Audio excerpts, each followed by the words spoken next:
gag me, take me to the bunny ranch. People dying, kill me in the packing house. Even you have to win some. Wait, put your finger back in your nose. Oh yeah, this is a Facebook classic right here.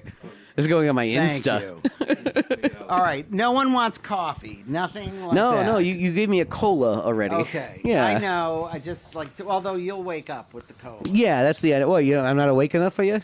I don't think I can take much more. So, actually, I started rolling about 2 minutes ago. I have no pride. Yeah, It's fine. there you go. Good. I'm just letting you know. It's like, look, this Yeah. is not an interview format. It literally is just us this, shooting which is the shit. best kind. Yeah, exactly. So, Actually, I should at least introduce you in a roundabout way. Or actually, you can actually introduce yourself. Do you want to do that, or do you want me to do it? well, if you do it, I'll be correcting you every 3 words. Okay, so. that's kind of what I thought. You seem assertive about who you are. I am assertive. Yes. Okay. Yeah. And not in all areas. I should be more assertive in certain areas. But, okay. I'm Allee Willis. Yep. I am a Songwriters Hall of Fame, Grammy, Emmy, Tony, award-winning and nominated songwriter. Not to brag. Not to brag at all. I've sold 60 fucking million records. Bravo. And I'm also an artist. I paint, I sculpt, I do motorized pieces to my work. I build furniture. Got into technology extremely early. 1991, started formulating a social network. Oh, you like the artistic Al Gore. Did you invent the internet? Way before he moved his little car onto the superhighway. My CEO was Mark Cuban. And between the two of us, couldn't get arrested. 92, 93. We were going to record companies and saying, the physical format is going to disappear. There won't be record stores. Radio is going to become less significant. We went to TV networks, said the same thing. No one knew what we were talking about. Everyone tried to talk me out of pursuing this stupid internet. Vinyl's thing. coming back any day now. Any day now. Any day. So anyway, did that like throughout the 90s. Really was the first one ever to use the term social network. Oh, really? Yeah, but you see where it got me. So Yeah.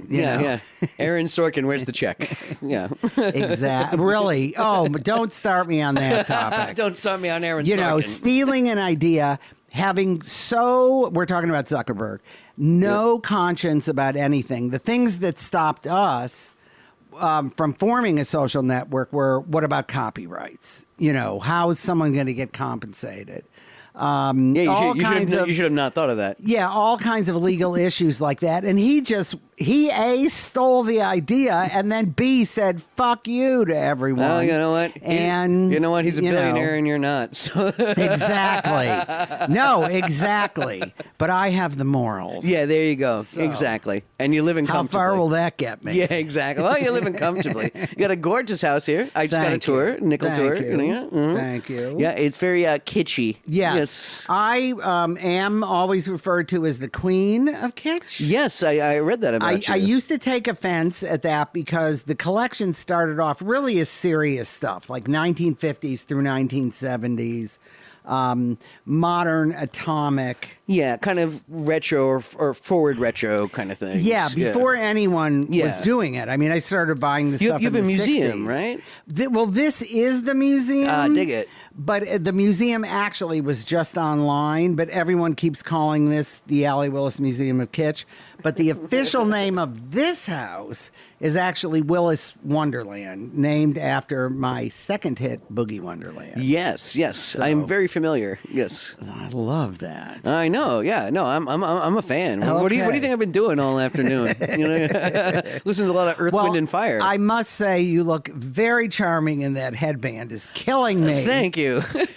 And I'm totally impressed at your nails because I was looking just like that. I know. Oh, did you clean up for me, or did you do it for yourself? I cleaned up, but it did such a horrible job. I should have just left them as little spots. Little, like just little scratchies and nubs. But I'm very impressed. Oh, thank you. But the headband really is going to make me happy this whole time. Good. I wish all of you could see him. A little pink headband. Pink headband. Yeah. No, you know, I don't even have long hair. I just kind of have to. I still have to get it out of my face. That's what's so hysterical. That he's got these few little stalks sticking little up. wisps, little wisps. You know, I'm just kind of used to it, kind of just being completely out of my. I used to have hair down to my tits. And Really? yeah, and I put it like in a man bun and all kind of stuff. Yeah. And then once I cut it all short, I still kind of didn't like any hair like in my face. Yeah. So this was my solution. I just do a straight up No, hair it's headband. good. I mean, as you see, I have not made a decision which way to go. Yes, audience, you should know this. Have her hair on her left side is right around her ear. Yeah, and the other half above the is right around above the ear. Yeah, right around the ear. Yeah. And the other one is nearly down to her tits. Yeah. So And the back is shaved Oh, the back partially. oh, there you go. Yeah, couldn't See? make a decision there. Yeah. This, by the way, happened in 1983. was it an accident? I had it was. I had really long hair, like almost to my waist, long curly hair. And I finally said, I can't deal with this. I'm getting a haircut. I go, and I had always cut my own hair. So I go to some fancy place in Beverly Hills. They give me a fucking haircut. So this was 1983. They gave me a Farrah Fawcett, you know, where it flips back. Yeah, the feathered stuff. Yes. Which was 1974. I don't like to be behind on anything, let alone you're screwing with my hair. Mm-hmm. So I locked myself inside for 31 days until my friends did an intervention. And I experimented with one side. I just started cutting it. And I thought, when I get to a length I like, I'm going to chop the other side. Yeah, exactly. You just match the other side. Like, Yes. you just kind of close one eye when you look in the mirror. Kind of thing. I'm telling you, it was so traumatic. And then, do you know who Bud Cort is? I know that name, yeah. Okay, so Harold and Maude. He Yes. played Harold. There you go, yes. He intervened. He said, I don't know what's going on in that house, but we're getting you out. And I love bad movies, like really bad movies. Oh, really? Oh, we can go into And that. I had organized a group that I then was trying to cancel because it was in the middle of the hair dilemma to go see a movie that was just opening called Rhinestone, starring Dolly Parton and Sylvester Stallone. Yep. Literally one of the, in my world, greatest pieces of shit you could imagine. It is so unbelievable. And I had the whole thing organized, and he said, "You're coming to this. You're organized coming to Rhinestone. it." And yes, Cut so half your I hair and go to I went Rhinestone. out because of Rhinestone, and not one friend made a comment. It was like it was as natural as could be. So I thought, okay, screw this. I'm leaving it. And then every time I've been tempted to cut the other side, it's like, what am I doing? The only way anyone recognizes me is because of the hair. So you've been doing this since 74? No, 83. Oh, 83. Rhinestone's 83. Yeah, yes, there you in go. 83, they gave me a 74 haircut. There we go. Now, the good news is that I did get to meet Farrah Fawcett, who ran up to me at a party and said, "Oh, my God, I love your hair." And I got to tell her it's because it was her haircut. Fuck your hair. So that made it worth the 31 days of trauma. Yeah, exactly. Yeah. Yeah, it all pays off with Farrah Fawcett. Oh, definitely. Oh, totally. Yes. Okay, I'm so hot I'm glued to this chair. Oh, are That's you all good? I can say. Yeah. Yes. By the way, we're at Allie's house, and there's no air conditioning. Yeah. So she's actually more concerned Because about it it's than me. broken, not because I don't have air conditioning. yes, sorry. Yeah, The there we go. system is being replaced. Yes, exactly. No, I know. And there's a heat wave coming starting tomorrow. Yeah, I'm gonna kill believe me, myself. I'm actually kind of sunburned. I was at Disneyland for 10 hours Wait, yesterday. you are sunburned? Yeah, this is me sunburned. Don't do it as a Halloween disguise because it's not exactly. working. Yeah, I can still go as Casper. But yeah. I was outside for 10 hours yesterday at Disneyland. It was my girlfriend's birthday. So then you have to do it. I got to do it. We rode 22 rides. Yeah, my ankles are swollen and my toes are clubbed because right now. Because so hot. It's hot and walking around. Yeah, Disneyland kills me. Yeah, no, we ate dinner at the Pirates restaurant, the Blue Bayou. Yeah. I actually had my shoes off under the table and nobody knew it. Look at it. It is like it's a rough trip for adults. Yes.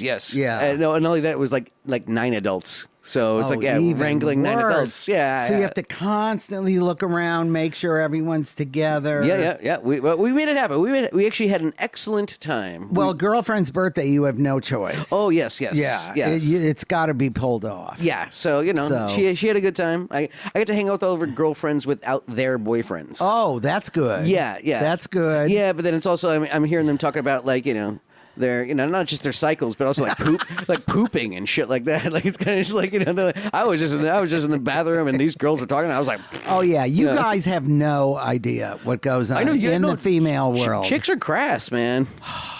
Well, we have to be because bodily, what happens to us that you guys get away with scot-free. You don't have to go through any of it. Well, listen, our sex organs are on the outside, so don't give me that. Yeah, and of course, and many of you have to deal with the little snip, but you're young enough that you don't understand. I know. I mean, I'm old enough to understand. I'm nearly 40. All right, give me that's staggering. Yeah. That in and of itself is overwhelming. I know. I make everyone feel old. Whenever people ask me my age, I'm like, you don't want to know. Like, really? Like, yeah, because they always see me as a 9-year-old. Absolutely. And it's like, no, I'm 38. I'm 38 and a half. That's what I always say. Incredible. Yeah. But you still have a totally baby face. Oh, thank you. Yeah. I age well. I'm like a fine wine right here. Like, I'm not even a fine wine. I'm grape juice. Yeah. I hear you. I like grape juice better than wine, though. So. Yeah, I like them both equally. What can I say? Oh, my God. So, all right, fire away. Well, yeah, I wrote down a couple of things because honestly, I'm really bad at this. Well, I'm so happy you have a podcast. Oh, me too, right? Right? No shit. So I wrote down some things, and because I did some research and listened to some music. Very and all good. Stuff. So I heard you did a TED Talk. I did 2 TED Talks. First of all, the original TED, which was the there's first. a TED? Yes, there was 10 years of TED. And then I thought you were talking about a dude named Ted. Oh, I did TED for 10 years. That's totally possible, actually. Just forgot. 70s were a long time. So, yes, the first 10 years of TED Talks were a whole different thing than it was now. Yeah, now they do these satellite versions. Yeah, and TEDx and all of that. The original one was actually subtitled the Genius Conference. Yeah. And the audience had to be invited as well as the speakers. Pretentious. So it sounds great. But it was absolutely fascinating because everyone there was just incredible.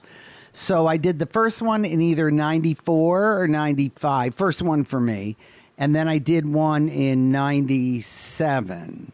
But what's that process like? That was kind of like where I was going because I was like, it seems like it's kind of a shit show a little bit, or was it easy breezy? Again, you can't compare what it is now to what it was. Yeah, because it seems like now you have to jump through a lot of hoops. Yeah, the thing that was incredible in the 90s is that so few people, relatively, understood what digital technology meant, what interactivity was. So if you were there, because everything really involved digital, whether it was medical, whether it was entertainment, it was whatever. very future speak kind of stuff. Totally future speak. So I did 2 main speeches, but I was also on panels. And what was it about? Was it about digital music technology? Well, my thing was that I had started trying to do a social network, Gotcha. which no one understood what that was. So I was explaining how I felt the nature of the internet was truly social, that it wouldn't hit its potential till people understood you could communicate, you could collaborate. The whole point of the internet and the World Wide Web is that everyone's connected. So the more connectivity, the more it makes sense. But back in those days, they thought the mainstream thought that the hope of the internet was just businesses had another place to advertise.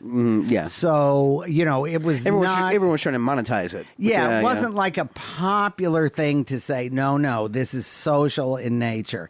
And that it won't take off until someone creates something that's friendly enough where people can truly connect. I mean, that's what it was all about. It's all about like kind of interfaces, really, like, like user-friendly kind of things. Yeah, and there were very few pop artists, very few, especially records. The only ones who were, at the beginning, the only pop music people, beginning would have been 92, 93, Prince, David Bowie, Peter Gabriel, Thomas Dolby. I was going to say everyone's dead, but no, there's a few. There's a few that are still alive. Oh God, that's true. I know, oh right? my God, but Thomas, thank God, Todd Rundgren, and me, and they were all like big recording artists. Yeah. So I felt at the time I was doing the more revolutionary stuff. They were doing more. Not Thomas, he was an exception.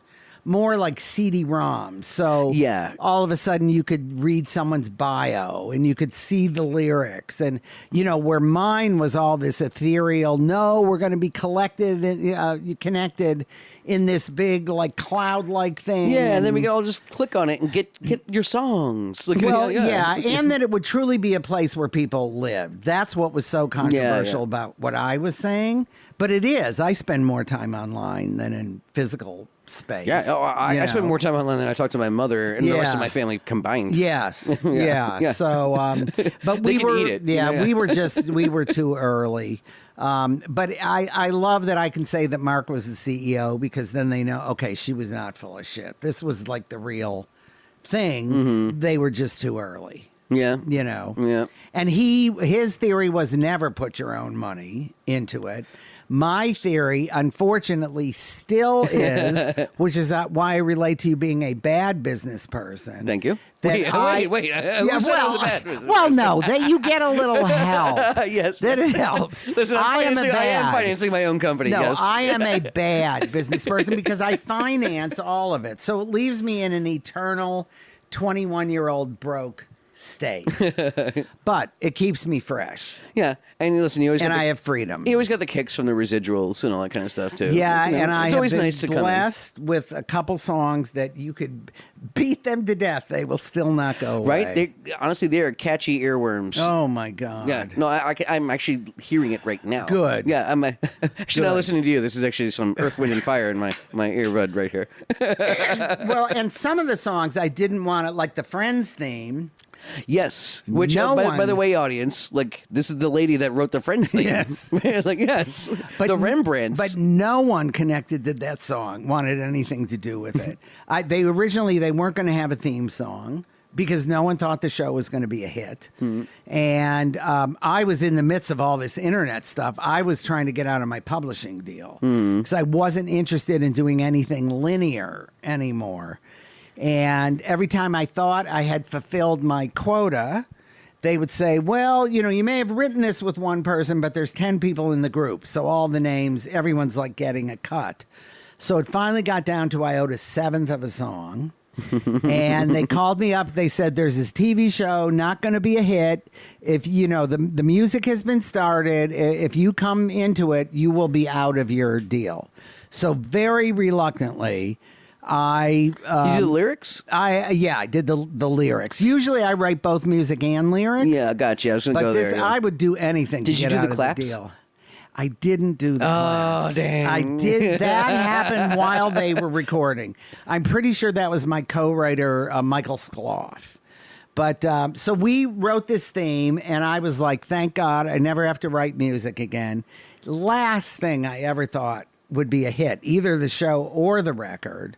And the day that it came on the air, the show exploded. Yep. And there was a disc jockey in Nashville, I think, who had made a cassette of the 45-second theme. I was just about to say he probably just like held up a Yeah, cassette, he did. He held it up a tape recorder to the television. Yeah, he held it up to the TV, and then he played it back to back that night for 45 straight minutes. And they got so many requests for what is that song? Listen, Where I can love that get song, the but record? I don't think I could do 45 minutes. I can't do 45 seconds of it, but you know, I truthfully at the time I thought, this is the whitest song I ever wrote. If anyone ever hears this, it will destroy my reputation. Earth, Wind, and Fire to And by the way, I'm Rembrandts. white. So, Yeah. but yeah, thought it would destroy my reputation. But who cared? No one would ever hear it. And then it became the biggest airplay record of, I think, 1994. Yeah. Oh my God. I know, right? And that thing, you know, you can't kill it. Every time, you know, I see the show at least 2 or 3 times a day, like in passing. Yeah. So Yeah, it'll be there yeah, for you. It's there for me. So you have you've won a couple of Grammys. Yeah, well, I have officially won one, but many things I've done have won the Grammy. Okay. But I always get credit for a little more awards than I've actually won.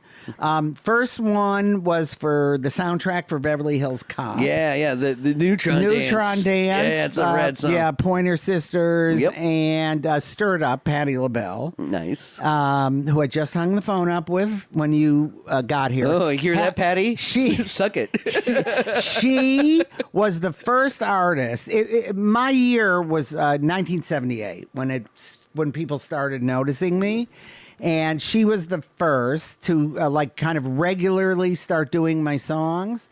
But the last one was for Beverly Hills Cop, so it's been all that time. And then I got an email that said, like in capital letters, Patti LaBelle looking for Allee Willis.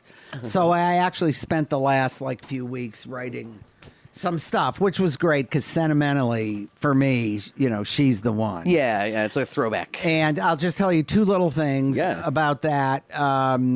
So she heard some demos of mine because some of my friends had a group called formerly the Harlettes, which was Bette Midler's backup group. Yes, I know this. Yeah, Yes. so they had the same producer as Patty. They brought my songs, which was literally, some of them weren't even piano vocals because I couldn't afford to make demos. Some of it doing was in the like, bathroom? No, tapping pencils together to keep the rhythm and singing to it, like just embarrassing. Couldn't even afford a stuff. bathroom. Don't start me on those stories. So, anyway, so Patty heard some of these and she paid for me to come to San Francisco to put my songs down, but actually, like with a piano player. And she said to me when I got there, I have a friend who's here also recording in the studio, and he needs lyrics. Now, I didn't like just writing lyrics, and I thought, I'm finally with the big shot. I don't want to be like sloughed off to the friend. Yeah, Mr. Lyric person. So I avoided going in the studio that she kept telling me to go in. And then on the 3rd day I was there, I'm walking down the hallway and the door to that studio opens and a guy walks out and I go, oh my God, that's the friend. And I duck into the bathroom. Next thing I know, bathroom door opens, clump, clump, clump, and there are 2 male feet, no more than a foot from me, like under the bathroom stall. yeah. I'm on the toilet and I hear this guy, all he said to me was, Patty said you write great lyrics, you know, come into Studio B. That's a good impression. Yes, thank you. Except you don't know who I'm talking I know. about. I'm yet. saying. I'm It's kinda assuming. close, I'm though. assuming it's pretty close. Anyway, so I thought, oh shit, which was appropriate. I was on the toilet. Yeah, there you go. I like it. And anyway, so I went out, I walked in. I'd never seen that many keyboards before, so I knew something was going on, but I had no idea. She never mentioned his name or anything. And he immediately starts giving me tracks, and we sit across from each other for about an hour and a half. And I'm just like, I want to get out of there. I want to get back to the star, you know? Yeah. But he had 4 songs he needed lyrics to. So we are blasting through this. And in the middle of it, he gets a call. He was one of the first people I ever saw with like a cell phone. Like a big old brick. Yeah, total. Yeah. Total. Did he clip it to his belt?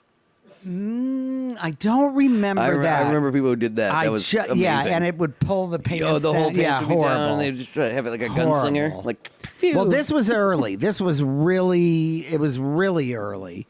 Because I got my first cell phone in '83, and I'm pretty sure I got it the day they came out. You're always on the technology. Yeah. Anyway, so when he gets on the phone, it's the first time I have a chance to really look at him.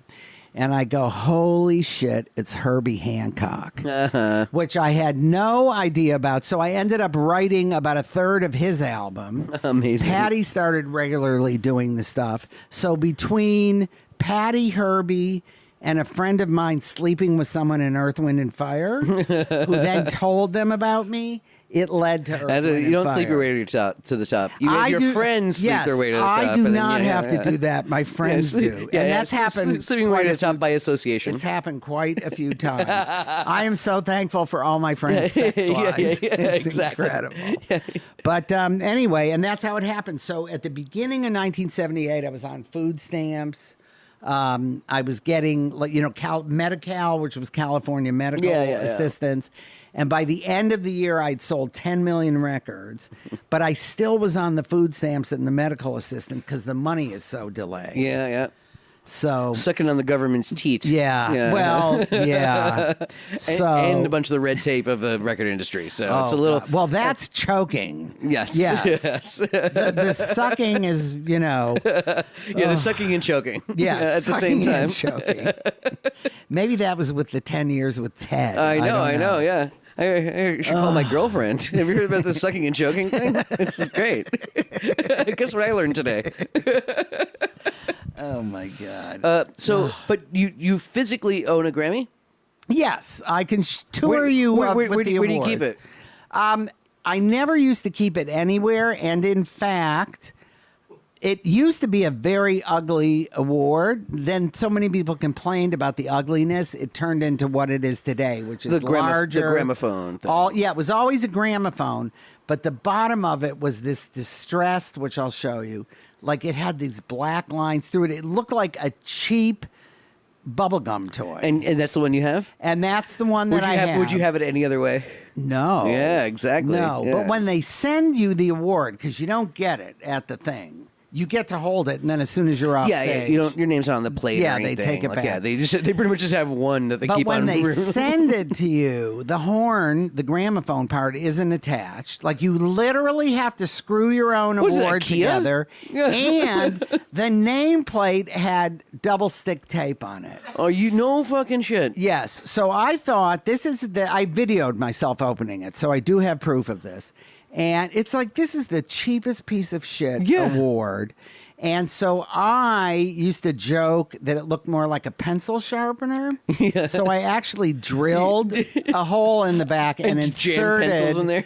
Yes. And then they heard about it because I used to talk about it a lot. They got very mad with me at me. So I kind of, the NARIS, the organization. So I kind of patched it up. Just in case they came by for a surprise inspection. Yeah, no, you can actually still see there's like you can see where groove. It happened. Yeah. But so I got that Grammy. That same year, Boogie Wonderland got a Grammy, but it doesn't go to the writer. It goes to the arranger. Gotcha. And then the year before last, The Color Purple, which I co-wrote that musical, that won the Tony. But that goes to the producers. But how does the show get it? And then the writers who created it don't get it. But whatever. So you have one Grammy in the house? I have a Grammy in the house. Well, I'm just saying, what do you do with it? Like, so is it just kind of like, is it with your trophy collection? Let me tell you, when you get to a certain age, if you have achieved anything, you start getting every award there is. I've won more awards in the last 12 months than my whole career put together. So now there's a whole stash of them. Are you starting to feel your age? Oh, it's unbelievable. Everyone thinks you're going to die any minute. It's unbelievable. No, I joke about that.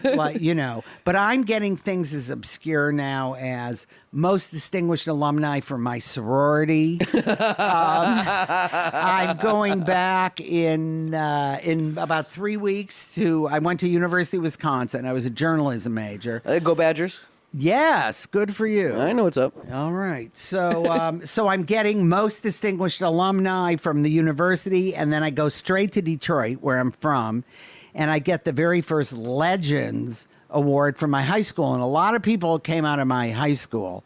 But it's just like I think especially with the Hall of Fame thing, it kind of heightens the whole thing. So this year, I kind of feel like, okay, I'm finally like, they're at least recognizing that I exist. Yeah, only been in know? this industry for forever. But Yeah, because, songwriters in the music industry, it is total bottom of the rung, which is very distressing to us songwriters because there would be nothing without the songwriter. Yeah, you're the person that everyone cheats off the test off of. Not only that, I always say, look at movies. Where do music credits come? They're after the caterer. They're after the dog trainers. They are the last thing. What the hell literally. is a key grip? Everything. The assistants to the hairdresser, and yet the songs in certain movies, like where would Flashdance be without songs? No shit. Yeah, Footloose. So whenever I'm in a movie and I see anyone else sitting there, they have to be related to someone who did the songs. Have you ever thought about turning your awards into like earrings? Well, I have massacred a few of the awards. Have you cannibalized them for something? Started with the Grammy, and it's like I'm grateful to get them. Some of them are so hideous looking. And here's what I learned this year: if you do not show up, like this is not probably for like Hall of Fame or Grammys. But if you don't show up, you don't get the award. Oh, yeah, of course. I didn't know that. Oh, yeah, a lot of these, like, it's, I just presented at the AMAs, and it was 2 of the 3 people that were nominated, like, one of them was Drake or whatever. They weren't there. So, I was really, really hoping to accept the award in their honor. Yeah. Yeah, and it's like, hey, Drake, call me. Yeah. Ring-a-ding. Yeah. I have your AMA. That's but no, next thing you know, I'm sitting on stage with Post Malone, and I'm just like, that's good too. Yeah. I actually was backstage after the show, and I was just kind of, because I don't really know him that well. Like, I mean, I don't know him at all. Like, I don't know his music though. I just met him on stage. Yes. But I called him Toast. Oh. And I called from across like this, like we were smoking outside, and I was like, "Hey, Toast!" And he came over. He was like, "Hey, what's up, dude?" He totally didn't realize I called him Toast. That's good because he was probably.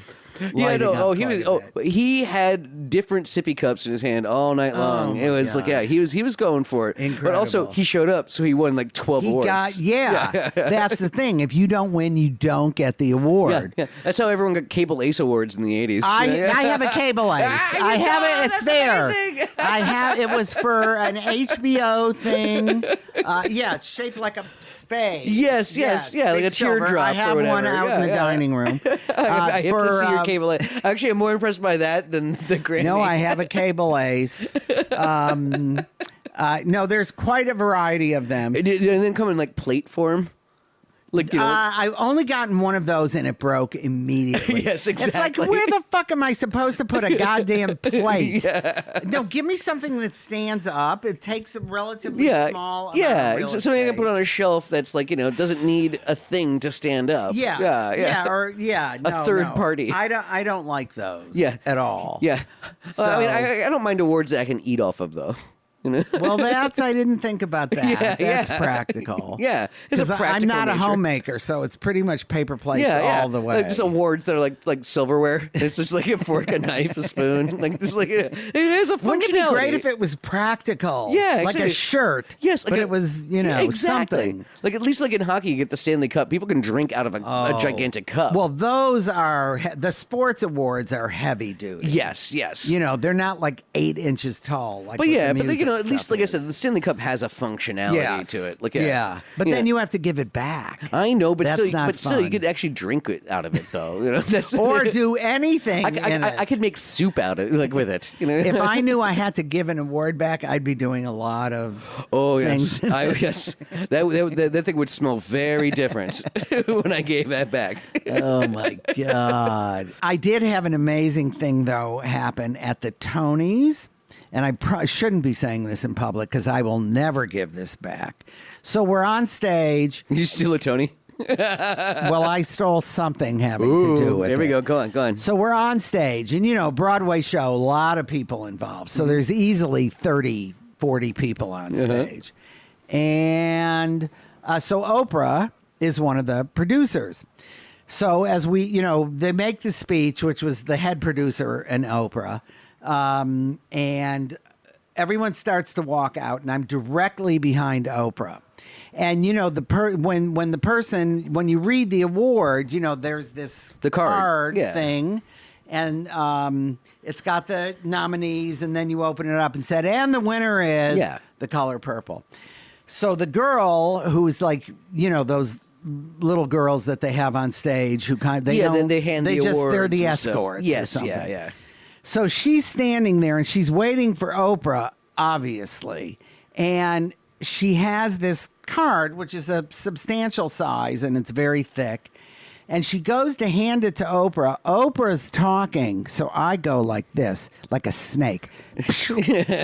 And I grab the card and I shove it right under my jacket. And it's sitting in my dining room to this day. Yep. So I can show that my show won the Tony. Yes, exactly. But it was meant for Oprah. I know, because they usually... I stole it. Yeah, usually they give you the card as a souvenir, like the winner. Yeah. And it's like, you already got the award. Yeah, no, if my co-writers, if they knew I had that... You stole from Oprah. Yes, I did. Yeah. Proudly. Atta girl. Yeah, atta girl. Because I guess you worked for Oprah in a capacity, so yeah, you deserve it. Yes, exactly. You deserve it. Yeah. This is what I get for working for Oprah. Like, at least I got a card. I have to take a break for a couple of minutes. My girlfriend has been calling me, and I think she's locked out of the house. So let's take a $5, and so we're gonna cut to a commercial break or voicemails or something like that. Be right back. Goodbye. Jerks.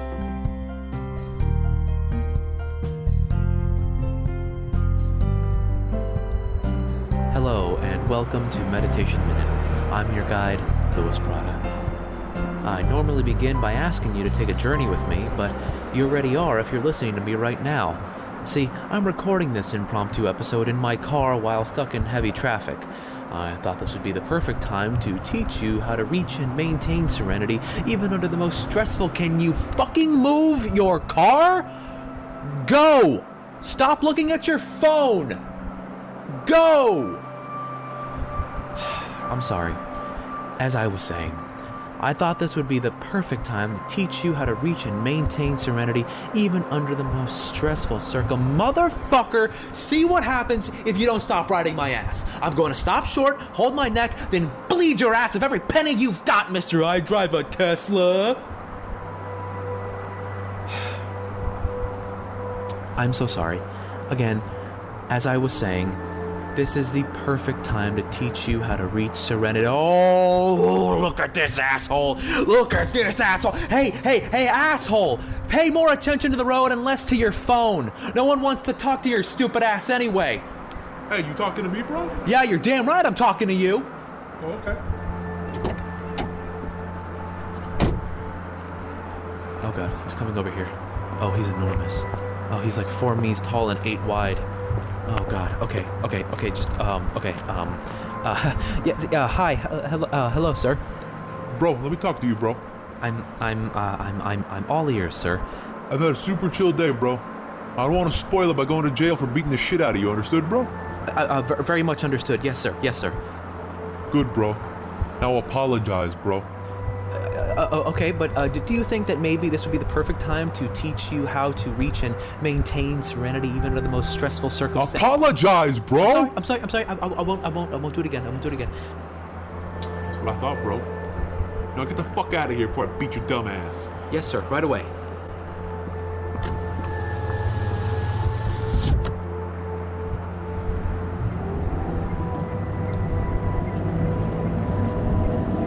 I hope this guided meditation has brought you the serenity you seek.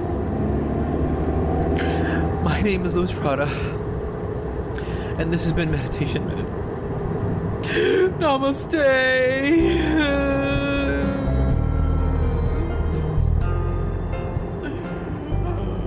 All right, we back.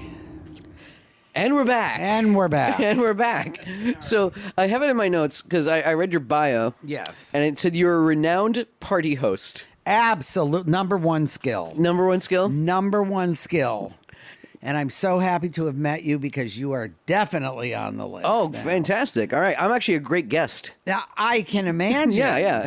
And I hope the nails don't change. And please wear the headband. Oh, of course. Okay. Headbands, Hawaiian shirts, and nail polish. That's me. Oh, well, yeah. No, I was admiring the shirt. I know. My girlfriend got it for me. It was one of her first presents. She got it as a gag, and now all I do is wear Hawaiian shirts.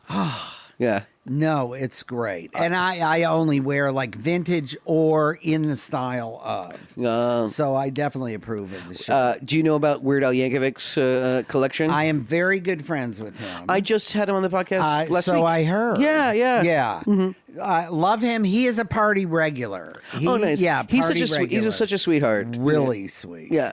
No, he's very shy. Yes, he that's is the thing. shy. And honestly, God bless him for getting on stage with me because we actually did it live in front of like 100-something people. Like that place, Largo. Yeah. So God bless him for doing that. Because also, like, I only know him in passing. Like, I've only met him like 3 times. No, he's a really sweet guy. Yeah, I was in a parody band.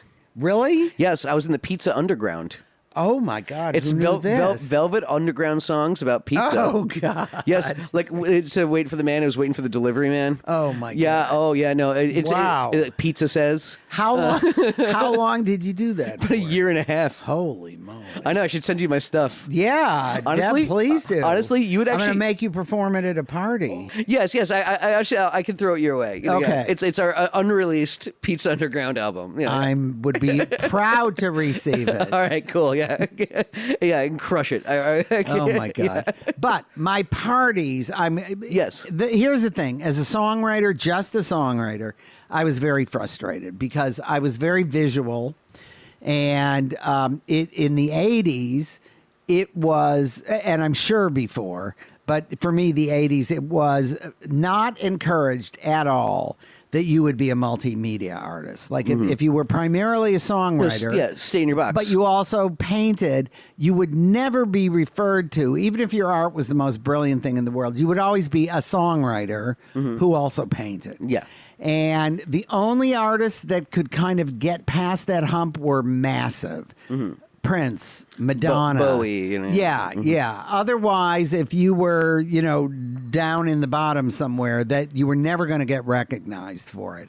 So I moved into a party house, which I got this about 1 hour after I realized I had a hit. Like the very first one was September, Earth, Wind and Fire, and I found this house. I couldn't really afford anything, and it was in the valley. And I didn't want to go to the valley, but I took one look at this because it looks like a pink boat. Yes. Yes, it does. And all these round edges on the outside. Yes. Then they told me that it had been the MGM Party House. And I grew up, my parents threw a lot of parties. So I just thought, well, I have to live in the party house. And what I realized was that as frustrated as I was artistically, because it was so hard to get recognized for crossing over into different artistic fields, that if I threw parties, I could do everything from design the invitation. I would build sets. I would cast fictional characters to run games that I had invented. You could set up a stage, everything, DJing And stuff. the back porch of this house, which is actually the front of the house, the architect turned his houses around for privacy. That was officially a stage. So it still is at these parties. And I pride myself on my friends, not just because I wrote the theme song. Nice reference. But I could be as intrigued with a plumber as I could be with a movie star. Yeah. If your brain is in a certain place, that's what attracts me. So one of the things that really works about the parties is that there's people in all strata. Yeah. But everyone knows they are there because they're creative. That's a good party. Yeah, it's a really good party. And it could be really boring if it's a bunch of the same people. No, it's the same. And then you got the caterer and you got the band. This is not what makes a great party. No, exactly. A great party is providing the right environment, the right people to then have their heads explode. And also get some catering too, I guess. You know. And the get some food, you know. Yeah. Oh, food is so important. Yes, it is. Food when and I booze. walk into a party and it's not even halfway through the party and there's one fucking chicken wing laying there, yeah, and you know some salad that looks like someone threw up in it. It's like what are you thinking?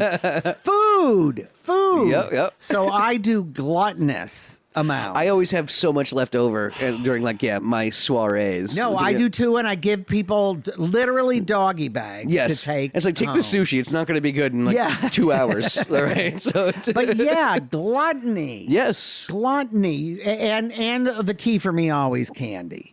Now yes, I realize noticed you have bowls of candy everywhere in your house. Yeah. Everywhere. I just realized when I was walking back to the room, I was like, oh, there's just a gigantic bowl of Tootsie Pops. everywhere, Yeah. and there are different stations for Yes, different I know. kinds Yeah, of that's what I candy. noticed. That's what I mean. There's like one of a mixed bag. There's Yeah, one's Tootsie M&M, Pops, peanuts, here's some Kit Kats. all over. And usually in every room, I don't keep them here in the studio because I would just be at it all day. But even So do you have diabetes? no, Oh, okay, good. Thank I God. am a modern medical phenomenon. I am like. I still have my 21-year-old basically dry. Nice, yeah. I have the typical things that you can't. You're going to get arthritis. I'm telling you right now, prepare.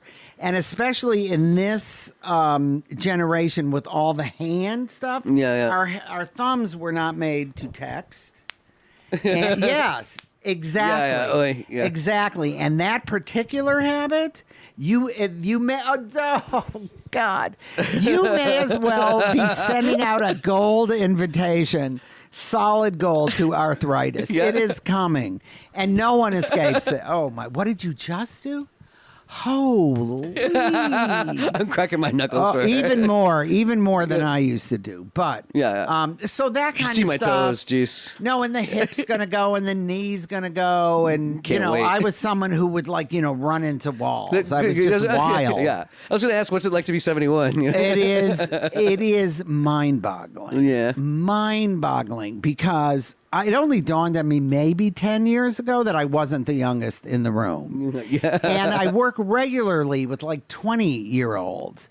And it is staggering to me because I never thought it would happen to me, which I think is how most people Yeah, I mean, that's feel. that's kind of what's been happening to me. You know? And I only woke up to it maybe 10 years ago. And but then I think about it, and I think, first of all, look at how many people aren't still here. Yeah. So this whole Bowie, thing, Prince. amazing. All the people we listed before. Yeah, and tons of like I can look at photos. I'm the only one here. Yeah, you know. So it's like aging is actually an incredible thing. If you can kind of blank your mind to the inevitable physical stuff that's going to start to happen. Like one day you look in the mirror and you go, whose body is that? Oh, believe me, I'm already at that place where I'm just like, where'd this wrinkle come from? Staggering. Oh gosh, like what's this armpit thing going on over here?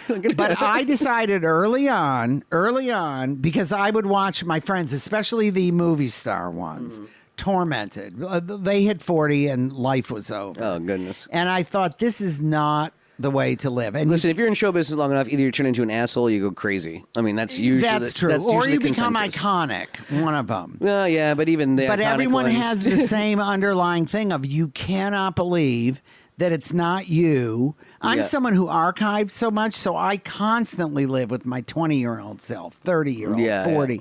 So I still feel like I'm all those people. Mm-hmm. But then you kind just of look different. It just takes one look in the mirror, and it's like the myth explodes. I'm still the same person, but I just look different. Except I got this wrinkle thing going on. You know, I have 2 ulcers now. You know, fasten your seatbelt. Yeah, is all I'm going to say. It's just starting. It's just starting with me, and I'm just turning the corner at 40. But I want to say, if you asked me, like, when does it really hit? I thought it would hit at 40, and I only had one day of trauma, like the birthday. Then it was like, fine. 50, you think it's going to be that the world is over. 50 sailed through. Mm-hmm. 60 is when the medical stuff starts happening. And thank God I've had nothing serious. Mm-hmm. But the wrist aches a little bit. Yeah. Those aches and pains. Yeah. And, However, 70, which I never ever thought. I thought I am going to escape this. Yeah. I'm out of here. 70 is when it's the first time I ever heard. Like I'm still in touch with like grade school friends and high school friends. It's the first time I ever heard any of them who are not in show business at all. Yeah. Bitch about the age. Like, oh my God, can you believe? But then I look around and you think, a lot of people aren't here. Mm-hmm. I still have... You're spry, Yes. Yeah. You have life and energy. And I'm someone who lives on junk food and candy. Yeah, so yeah. I'm going to say that is the key to successful You said you're not really a drinker. No, but I am a marijuana smoker. Yeah. I was going to say, I don't were you ever a drinker? Never. Never... If I drink... it will be like a Bloody Mary because you get the celery and the olive. I'm an eater. Yeah. So if the drink includes food, I can go there. But it's don't waste your money giving me drinks. A glass of whiskey with just a pickle in it. I would eat the pickle. That vodka's the only thing I ever kind of warmed up to. But again, because it came with food most of the time. Yeah. But yeah, not a drinker. But smoking, I did start when I was 30, which is when I had my first hit. And you get so you get so popular so fast after people not knowing who you are. All of a sudden, you're the toast of the town. And so I was starting to get hundreds of tracks sent to me. Again, I didn't consider myself just a lyricist, so that got a little annoying to me. Yeah. But I thought all of a sudden, oh my God, I'm writing with Stevie Wonder. I'm writing with Bob Dylan. I'm writing with, these amazing people. But I would churn out sometimes 5-6 songs a day. I mean, for 4 years in a row, I got over 100 songs cut a year. Oh, jeez. I was a machine. And all while getting high. No, I wasn't. Then I wasn't smoking during the day. But gotcha. someone told me if you smoke marijuana, you could fall asleep. Yeah. So it started that way at 31. That's what happened to me. I used to smoke all day long when in my 20s and even my teens. Yeah. And then I hit 30. I started smoking. Now I fall right asleep. I can't function with it. No, to me it went the other way. I started falling asleep. Then I realized, especially writing lyrics, you enjoy it a little more this way. And then Quaaludes came out. Oh, yeah. And I was so not a drug person, but I was still broke. And so, there was this doctor downtown you could go to and you could say, I'm anxious, I can't sleep, and something else. So they would give you Valium, Quaaludes, and something else. And then I would walk into a studio and everyone would want them. I would make my money. I only did it twice. So you're meant to be a drug dealer. Only did it twice, but it got me through some tough times. Yeah. And the Quaaludes, someone said, you really have to try. It's the only drug I took that I don't remember what I did when I was on them. And it would last so long. With me, I have a really high tolerance, which is another reason I don't do the stuff. I'd need 10 drinks before I even felt tipsy, and then I would be too far over. Well, join the line. club. I'm Irish, Yeah, well, then you have it in your blood. You have a pickled liver. Oh, yeah, so I drink a bottle of wine before I got here. Yeah, no, I'm Jewish. It's like Manischewitz, But I did try the Quaalude, and I went, this is the greatest thing ever. And it was in a very only lyric writing phase. Yeah. And I did a total of 8 over a period of a couple months, Quaaludes. Oh, gotcha. And I just thought, if this is what it's going to take for me to still be interested in songwriting, I either need to quit the songwriting or I need to quit the Quaaludes. And so I quit the Quaaludes, but it was a blessing in disguise because then it led me to want to paint and direct and do all this other stuff. So the marijuana is that's my only that's your vice. Yeah. But let's just say I like it a lot. I roll really nice cowboy joints. I'm a really stinky joint roller. Oh, really? Yeah. Yeah. What do you do? You do a bong? What do you do? No. A pipe? I've tried edibles. I really wish that those I liked knock me the fuck out. for me, it either takes me nowhere or a couple times it's taken me so far it was the most unpleasant experience. Yeah, exactly. I went to a wedding when I had an edible. And I didn't really quite realize it was one of those gummies. Oh. And then I was just like the quiet guy in the corner, with like bug-eyed. Like I was just like, no, I'm usually great at weddings. I'm hilarious. And then all of a sudden, I'm just like, staring at my shoelaces. Yeah, no, I hallucinated twice. Nice. Oh, I have to show you my favorite thing in my collection. Okay, yes. Okay, I just have to walk 8 feet. All right. Yeah, Okay. It's a long cord anyway. It is horrible that I keep my most precious thing Sammy in the Davis. most horrid plastic bag. What is it? Okay, I'm going to show you. It says Sammy Davis. It's a plastic bag, Yes. a Ziploc bag. Yes, but really a completely overused small Ziploc. Oh yeah, no, that looks okay, aged. Now, most people from the size of this and that it's in a little box guess that it is his eyeball. I was just about to guess that. Yes, it's not the eyeball. Wait, I shouldn't. I thought it was gonna be a glass eye at least. Yeah, no, that would probably be a little better than this, but no one else owns this. This is. It's like a tooth. Sammy. No. Okay. Sammy Davis Jr.'s very last stash of marijuana. That's amazing. And there it is.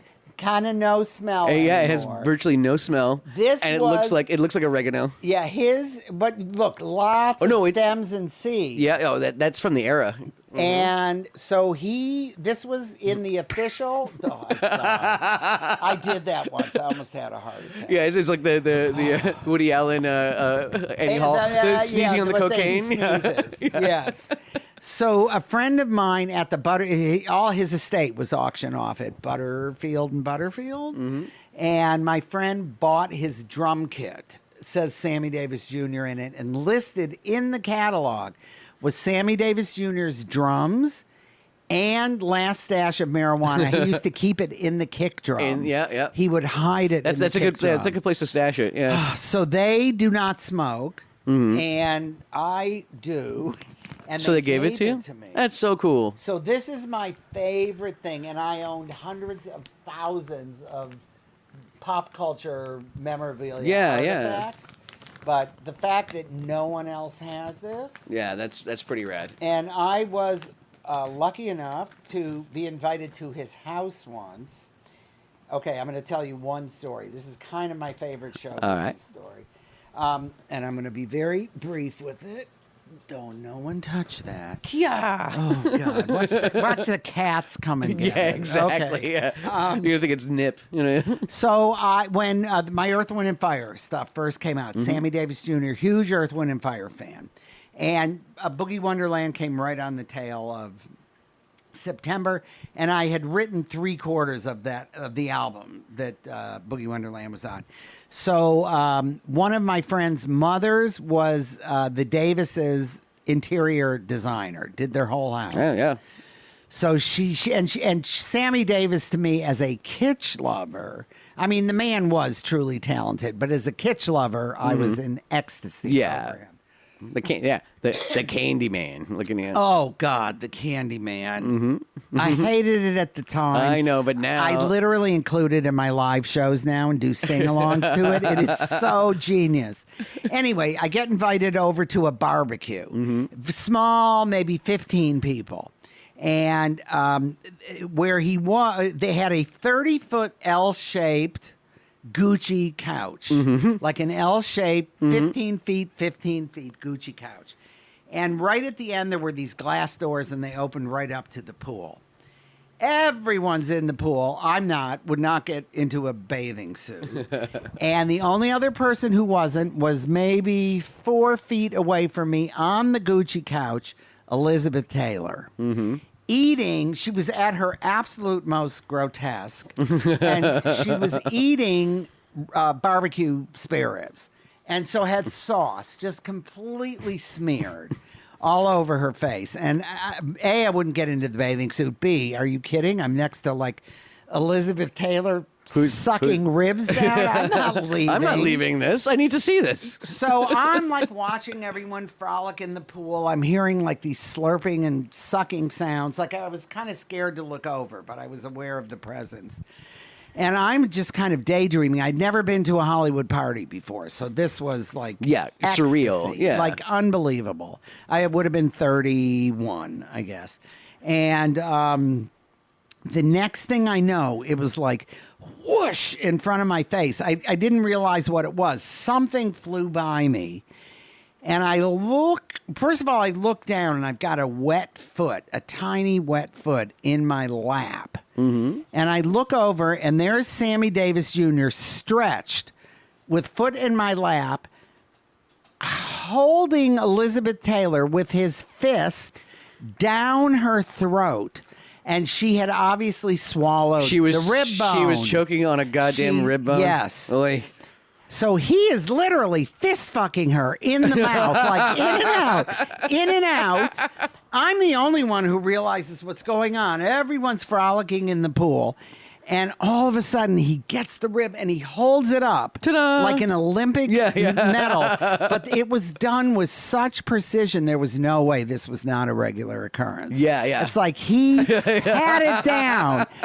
And I, who realized, did you save the rib? You should have saved the rib. Well, the rib bone.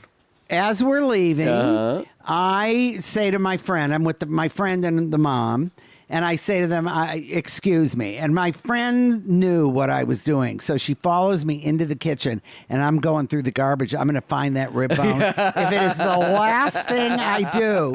And her mom walked in and said, you cannot do this. You have to, you're coming with me. Yeah, you can't be a garbage person. You can't do this. And so I left. But the fact that I witnessed this between two of the biggest icons ever. Yes. Was unbelievable, but I was immobile. But it sounded like she'd done it before. Totally. Oh, that's regular occurrence. I'm sitting next to her. I don't even know what's going on. Yeah. He spots it from the pool. Yeah, but I had the wet foot. My pants there's Liz were choking on the bone again, and it was unbelievable, and she went right back to eating, by the way. So, kills me. We should wrap this up because we've been on for 4 hours. Longer than I normally do an episode. But you're so great. Well, you are great. No, this has been a lot of fun. I want to have you back on as well. No problem. We'll do it again. I want to come to your next parties. Week? Yeah, exactly. Yeah, absolutely. Yeah. I have to wait for the air conditioning to be done, then whole new alarm system. I just thought if I'm doing it, I'm just going to might as well just do the whole thing. But absolutely, when I start up, you're on the exactly. list. No, I would love to. I would be honored to come to your parties, and it's been an honor to have you on the show, and an honor to meet you and to be on. Your show. Oh, you're so sweet. So vice versa. Yeah. So thank you very much. And do you do any like social media or anything like that? Yes, I am. Do you want to plug it? Yeah. I'm still resentful of that I controlled myself in the '90s and didn't screw people over with their copyrights. So was not the one to have the social network. Yeah. But yes, I Instagram, Facebook, Twitter. I stopped. What's the like addressy kind of stuff? Allee Willis, ALLEEWILLIS. It's kooky. It's a kooky spelling, just like you. You're a goddamn Absolutely. kook. You're like everyone's favorite aunt. You know? I am told that all the time. I know. I can tell. And I'm like, fuck you. I'm the younger sister. So thanks for being my younger sister. Thank you. Yes. All right. Bye, everybody. Bye. Voicemails. We're always getting voicemails. 845 Easy E hoax. I said it's 845 Easy E hoax. It might sound dumb, but it's not a joke. It's 845 Easy E hoax. Voicemail. Hey, Germany listens to your podcast. Many greetings. Bye. Hey, Macaulay. This is Kevin McGee from McGee. And I just want to say, I hope you had a great time in Los Angeles at Bunny Ears Live, doing the live podcast. Nice. I was hoping I spelled hoax correctly. Think of a playing card, any playing card. I went to the doctor a few days ago. Do you got it? Everything went good. 7 at my o'clock. doctor's appointment. Just saying. So my doctor's appointment was yesterday, but then also it was free ice cream day at Dairy Queen, so I got a free ice cream cone. Hey, this is Daniel out of Colorado. I just want to say, better thank Kevin Smith for my subscription because I was Googling his podcast and I saw one with you and I was like, holy shit, I thought that guy was fucking dead. I hope you can come. So anyway, I'm glad to hear that you're not dead. You have some great content out there and be well, buddy.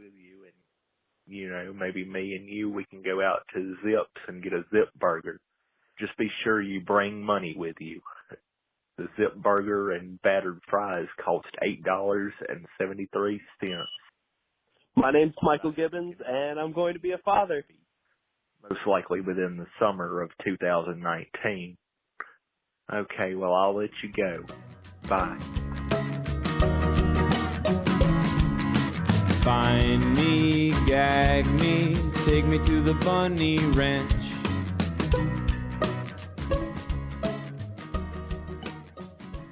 You are freaking lumberjack! Oh my God, my God, my God, my God, my God, my God, my God.